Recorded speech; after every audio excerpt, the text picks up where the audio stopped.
5 సంవత్సరాలు ముఖ్యమంత్రిగా మీరు తేలేకపోయారు. గత ముఖ్యమంత్రి జగన్మోహన్ రెడ్డి గారు తేలేకపోయారు.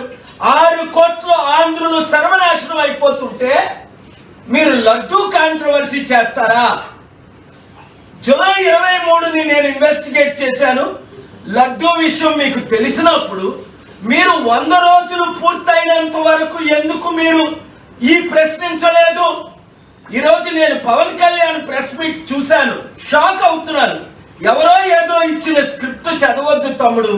నువ్వంటే నాకు గౌరవం, నేనంటే నీకు మహా గౌరవం, ఇప్పటికీ మర్చిపోలేను. మీ నాన్నగారు చనిపోయినప్పుడు ఇంటికి రమ్మంటే వచ్చా, ప్రేమలు చేశా. చిరంజీవి, అల్లు అరవింద్ 10 నిమిషాలు వెళ్ళిపోతే నువ్వు గంట కూర్చున్నావు. తర్వాత విశాఖపట్నం ఎయిర్పోర్ట్ లో 6 మినిస్టర్లు, ఎంపీలు ఉంటుండగా నేను విఐపి రూమ్ కి రాగానే నువ్వు నిలబడి నీ కుర్చీ ఇచ్చావు. అలాంటిది నువ్వు ఏం మాట్లాడుతున్నావు ఈరోజు? సనాతన ధర్మం గురించి నీకేం తెలుసు? జగద్గురు స్వామి శంకరాచార్య 100 కోట్ల హైందవుల అధిపతి 20 సంవత్సరాలున్న చారిటీ సిటీకి వచ్చిన ఆశీస్సులు తీసుకున్నారు. 5 ఆర్ఎస్ఎస్ చీఫ్ లీడర్స్ లో 4 ఆశీస్సులు తీసుకున్నారు. 7 religious leaders, Pope John Paul మొదలుకొని government leaders, 7 Hindu, Muslim, Christians అందరూ అన్న ఆశీస్సులు తీసుకున్నారు. ఈ రోజు నరేంద్ర మోదీ గారి యొక్క రైట్ హ్యాండ్ అయిన పరుషోత్తం రూపాలా గారు గుజరాతీ కోర్టుకి ఏ లెటర్ రాశారు? Doctor Paul is the peace maker, is the uniter, is the global peace president. అలాంటి వారు మన దేశంలో పుట్టడం ఘనత.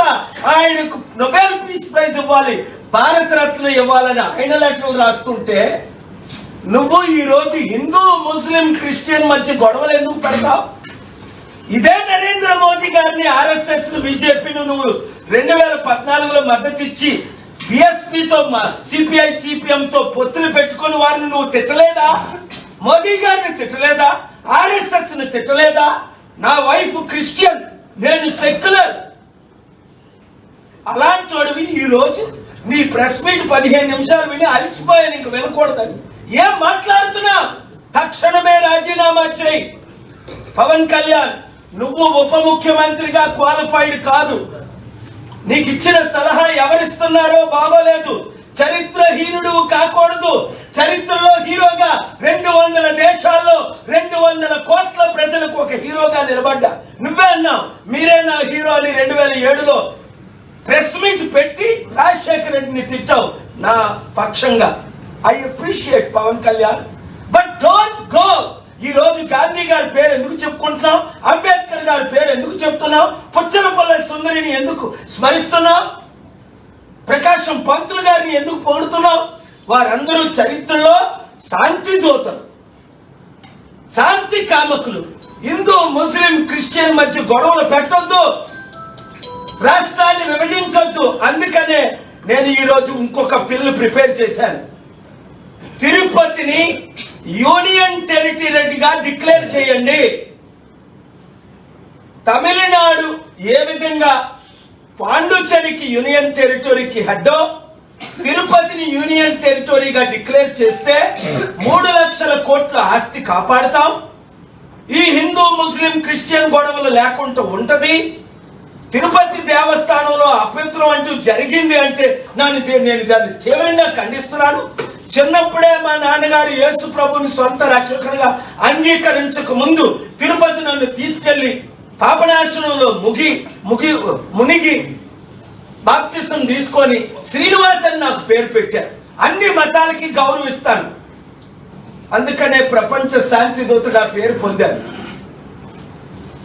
మరి మీరు సీక్రెట్ గా స్టీల్ ప్లాంట్ ఎందుకు అమ్మేస్తున్నారు? నాకు ఈ రోజు తెలిసింది. రేపు కోర్టులో వెకేట్ చేయడానికి బిల్లు వేశారని. 8 లక్షల కోట్ల స్టీల్ ప్లాంట్ ని కాపాడుతానని చంద్రబాబు నాయుడు గారు, మోదీ గారు, పవన్ కళ్యాణ్ మాట ఇచ్చారు కదా. ఇప్పుడు దాని గురించి ఎందుకు మాట్లాడు? 30,000 మంది అమ్మాయిలు ఎందుకు వెళ్ళిపోయారు? వాళ్ళు దొరకలేదు. మా గవర్నమెంట్ అధికారంలో వస్తే నేను ఫైట్ చేస్తానని పవన్ కళ్యాణ్ ఈ రోజు ఆ విషయం ఎందుకు మాట్లాడట్లేదు? ముందు ఆ 30,000 అమ్మాయిలు ఎక్కడున్నారో వాళ్ళ కొరకు దీక్ష చేయి, లేదా నోరు మూసుకొని మౌనవ్రతం పాటించు. ఎవరు ఏది స్క్రిప్ట్ ఇస్తే అది చదవద్దు తమ్ముడు. ఒక వరల్డ్ లీడర్గా, ఒక స్పిరిచువల్ లీడర్గా, నీకంటే 10-15 సంవత్సరాలు వయసులో పెద్దగా, గ్లోబల్ పీస్ ప్రెసిడెంట్ గా నేను ఇచ్చే సలహా పాటిస్తే నువ్వు చరిత్రహీనుడిగా ఉండవు, చరిత్ర హీరోగా మిగులుతావు. లేదా ఉప ముఖ్యమంత్రికి రాజీనామా చేసి ఒక పథకం, నిన్న కాక మొన్న ఏమన్నావు దీక్ష అన్నావు, నిన్నేమో యాక్టింగ్ అంటున్నావు, ఈ రోజేమో ఇంకోటి అంటున్నావు. చక్కగా యాక్టింగ్ ఫీల్డ్ లోకి వెళ్ళు. అంతకంటే ముఖ్యం, ప్రత్యేక హోదా గురించి నేను ఫైట్ చేస్తుంటే రండి ఢిల్లీ అన్నావంటే నువ్వు స్పందించవే పవన్ కళ్యాణ్. 6 కోట్లకు ఉపయోగపడిన ప్రత్యేక హోదా మీకు వద్దా? మీరు పవర్ లో ఉన్నారు, తేలేకపోతున్నారు. నేను తీసుకొస్తానని మోదీ గవర్నమెంట్ తో మాట్లాడుతున్నా. తిరుపతి యూటీ యూనియన్ టెరిటరీగా చేయమని ఇప్పుడే పెద్ద ఆయనతో మాట్లాడాను. మోదీ గారిని కలవడానికి రమ్మన్నారు, వీలైతే వెళ్తున్నారు. అర్థం చేసుకో. శాంతిని ప్రమోట్ చేద్దాం, యుద్ధాన్ని ఆపుదాం. నేను ప్రపంచంలో అనేక యుద్ధాలు ఆపబట్టి 17 దేశాలు 18 Indian political parties including BJP, Congress, TDP, వైసీపీలు నాకు నోబెల్ పీస్ ప్రైజ్ కి నామినేట్ చేశారు. యుద్ధాలు వద్దు, శాంతి కావాలి. రేపేమో స్టీల్ ప్లాంట్ ని అమ్మేస్తున్నారు. రేపే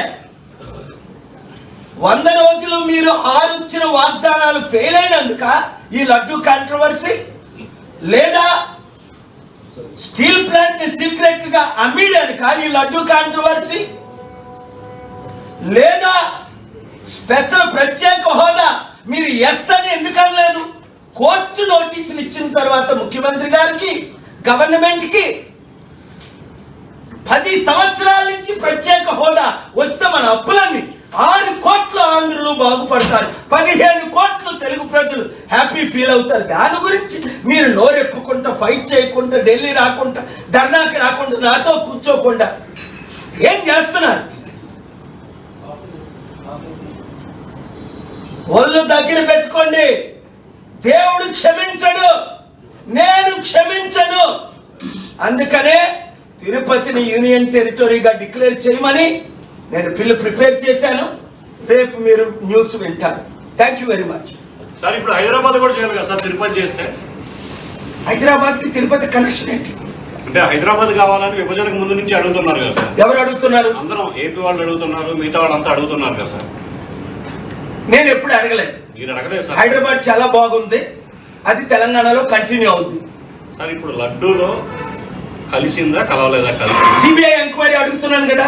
అంటే మీ అభిప్రాయం సార్, మీరు దేశాలు మొత్తం తిరుగుతూ ఉంటారు కాబట్టి మీకు వచ్చిన ఫీడ్బ్యాక్ కానీ లేకపోతే మీకు వచ్చిన సమాచారం కానీ. చూడు బాబు, లడ్డూలో కల్తీ కలిసింది అంటే ఎవరినైనా ప్రాసిక్యూట్ చేయాలి. ఒక హోలీ టెంపుల్ ని అన్హోలీ చేస్తే. కానీ జూలై 23ని ఆ రిపోర్ట్ వచ్చినప్పుడు నేను చదివాను, టైమ్స్ ఆఫ్ ఇండియా కూడా రిపోర్ట్ చేసింది. ఇప్పుడు వరకు ఎందుకు ఊరుకున్నారు చంద్రబాబు నాయుడు గారు? దానికి ముందు జవాబు చెప్పాలి. అంటే 100 రోజులు మీరు ఫెయిల్ అయిపోయింది డిస్ట్రాక్ట్ చేయడానిక, స్టీల్ ప్లాంట్ ని సీక్రెట్ గా అమ్మడానిక, ప్రత్యేక హోదా కావాలని కోర్టులో ఫైల్ చేయి. కనీసం నేను ఫైట్ చేస్తున్నాను 6 కోట్ల ఆంధ్రుల తరపుని, 15 కోట్ల తెలుగు ప్రజల తరపుని. మీరు ఎందుకు కౌంటర్ ఫైల్ చేయలేదని అడుగుతున్నాడు చంద్రబాబుని, పవన్ కళ్యాణ్ని. మొన్న విశాఖపట్నంలో 38 మంది ప్రాణాలు పోతే ఎన్వైరన్మెంటల్ కంపెనీ నెగ్లిజెన్సీ వల్ల పవన్ కళ్యాణ్ ఎక్కడున్నాడు? వరదలు వచ్చి 10 లక్షల మంది విజయవాడ ప్రజలు మునిగిపోతుంటే పవన్ కళ్యాణ్ బయటకు వస్తే సెల్ఫీలు తీసుకోవాలంట. ఎవడు అడుగుతున్నాడు నీతో సెల్ఫీలు? నాతో కోర్టుకి రా. ఇవాళ కొన్ని 100 మంది సెల్ఫీలు తీసుకున్నారు. నాతో జడ్జిలు సెల్ఫీలు తీసుకుంటున్నారు, లాయర్లు సెల్ఫీలు తీసుకుంటున్నారు, ప్రెసిడెంట్లు సెల్ఫీలు తీసుకుంటున్నారు. అందుకని బయటికి వెళ్ళమా? ప్రజల కొరకు నేను ఉంటాను, అండగా ఉంటానన్న పవన్ కళ్యాణ్ ఎక్కడున్నాడు? సనాతనం గొడవలు ఎందుకు మనకి? హిందువులు హిందూ పని చేయని, ముస్లింలు ముస్లిం పని చేయని, క్రిస్టియన్స్ క్రిస్టియన్ పని చేయని, అందరం దేశంలో శాంతిగా ఉన్నాం. కారణం ఏంటంటే ఎలాగా ఫెయిల్ అయిపోయారు. 100 రోజుల్లో ఇచ్చిన 6 వాగ్దానాలు నెరవేర్చలేదు, స్టీల్ ప్లాంట్ ని కాపాడలేదు, ప్రత్యేక హోదా తేలేకపోయారు. మోదీ గవర్నమెంట్ ఫెయిల్ అయిపోయింది. ఇక్కడ ఉన్నది మోదీ ఎన్డీఏ గవర్నమెంట్. ఇప్పుడు గొడవలు పెట్టాలా? అప్పుడు మోదీ ఎలాగైతే పాకిస్తాన్ మీద యుద్ధం అంటాడో ఎలక్షన్స్ ముందు, లేదా చైనా ఆక్యుపై అంటాడో, లేదా ప్రపంచంలో వెళ్ళి నేను లెక్చర్ ఇస్తాను అంటాడో శాంతి దూతలా, ఇక్కడ పవన్ కళ్యాణ్ వాడుకుంటున్నారు. ఎలాగ చంద్రబాబు నాయుడు ముసలైపోయాడు, బీజేపీ ఎలాగా 1% లేదు, ఒరే నువ్వు రెచ్చగొట్టు, వైసీపీలో ఉన్న ఎవడైనా యూజ్లెస్ ఫెలోస్ ఉంటే వాళ్ళు వచ్చి నీ పార్టీలో చేరుతారు, చేర్చుకో. ఆల్రెడీ ఒకడు అంటాడు పవన్ కళ్యాణ్ 2029లో ముఖ్యమంత్రి చేస్తాడట. ఎదవ, ఒక ఎదవ. ఇప్పుడు ఆల్రెడీ ఆయన ఉప ముఖ్యమంత్రి. ఇప్పుడు ఏం చేస్తాడో చెప్పు. ఇచ్చిన వాగ్దానాలు నెరవేర్చండి. 13 లక్షల కోట్ల అప్పులు తీర్చండి. 1 కోటి మందికి ఉద్యోగాలు ఇవ్వండి. ఇచ్చిన 6 వాగ్దానాలు నెరవేర్చండి. ఫ్రీ బస్ అన్నారు, ఫ్రీ బస్ ఇవ్వండి. ఇంటికి 15,000, 18,000, 20,000, 30,000 అన్నారు. ముందు అది ఇచ్చి చూపించండి. ఇప్పుడు దాకా మొదటి దానికి మొగుడు లేడు, కడదానికి కళ్యాణం అట. మళ్ళీ ఇప్పుడు ఉన్నది పవన్ కళ్యాణే గవర్నమెంట్, చంద్రబాబు నాయుడే. మళ్ళా 2029 అప్పటికి రాష్ట్రమే ఉండదు నేను కాపాడకపోతే, ప్రత్యేక హోదా తీసుకురాకపోతే, స్టీల్ ప్లాంట్ ను అడ్డుకోకపోతే. Be careful, mind your language. Dear Pawan Kalyan, I love you as a little brother. I blessed you. I laid hands and prayed for you at your home. But don't speak whatever you want to speak. Little English that you know. Please mind your language. Understand what you are speaking. Close your eyes for 11 days. Pray to unite Christian, Hindu, Muslims. Dividing is very easy. Uniting is very difficult. Twin towers were destroyed in the matter of minutes in the US. Worth billions of dollars. To build those twin towers, it took years. First, do what you promised to the people of Andhra Pradesh. When you fail to do, come, let us work together. I am here to help you. Thank you very much. Sir, 100 రోజుల ఉప ముఖ్యమంత్రి